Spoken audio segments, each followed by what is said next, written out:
હિરેન જાની, પૂર્વ પ્રમુખ Bhavnagar bar association, કો-પ્રેમર બાર કાઉન્સિલ ઓફ ગુજરાત। આજ રોજ સવારના 10:30 કલાકે એક તોહમતદાર ભાવનગરના એડિશનલ ડિસ્ટ્રિક્ટ જજ રાઠોડ સાહેબની કોર્ટ પાસે આવી અને કેફી પદાર્થનું સેવન કર્યું અને નામદાર કોર્ટ હજી ડાયસ ઉપર આવી નહોતી અને કોર્ટના ચેમ્બરના બારણે પાટા મારીને એમ કહે છે કે મુદત આપ।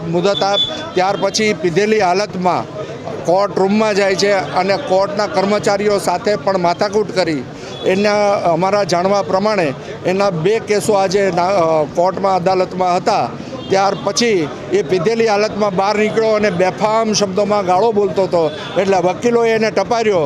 અહીંયા જે કોર્ટ ઓર્ડર હતો એને અટકાવવાની કે એને કવર કરવાની કોશિશ કરી નહીં, પણ વકીલોએ બીજા પોલીસને બોલાવી અને એને જેલ હવાલે એને પોલીસ સ્ટેશનમાં લઈ ગયા છે।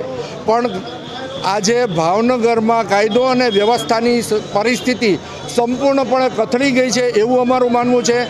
આજરોજ જે બનાવ કોર્ટમાં બન્યો છે કે જ્યાં સતત અસામાજિક તત્વોની જબર હોય છે અને ત્યાં જો વકીલો અને જજ સાહેબ સુધી પહોંચવા માટે આ જો તોહમતદારો હિંમત કરી શકતા હોય તો ભાવનગરમાં અત્યારે કાયદો અને વ્યવસ્થાની પરિસ્થિતિ રહી નથી એવું અમારું સંપૂર્ણપણે માનવું છે।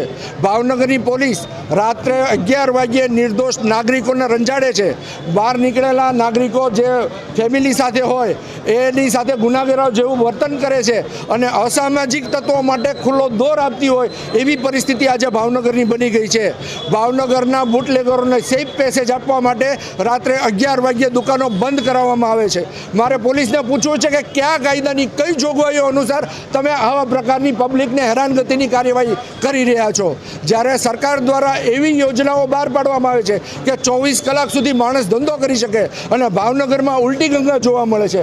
ભાવનગરમાં અત્યારે કાયદો અને વ્યવસ્થાની પરિસ્થિતિ સંપૂર્ણપણે કથળી ગયેલી છે અને ભાવનગરના એસપી અને આઈજીની બદલી માટે ભાવનગરના વકીલો અગાઉ મેદાનમાં આવ્યા હતા જ। એ જ રીતે કદાચ અમારે ફરીવાર પણ આ જો પરિસ્થિતિ રહેશે તો ભાવનગરના વકીલો ભાવનગરના પ્રજાજનો માટે, ભાવનગરની પ્રજા માટે કાયદો અને વ્યવસ્થાની પરિસ્થિતિનું ફરીવાર નિર્માણ થાય એના માટે માનનીય મુખ્યમંત્રી, ગૃહમંત્રી તથા તંત્રને રજૂઆત કરશે અને જો એમ થતાં પણ જો આની બદલી કરવામાં નહીં આવે તો પછી ભાવનગરના વકીલો ગાંધી ચિંધ્યા રાહે આંદોલન પણ કરશે એવી અમે આ તબક્કે સ્પષ્ટ ચેતવણી આપીએ છીએ।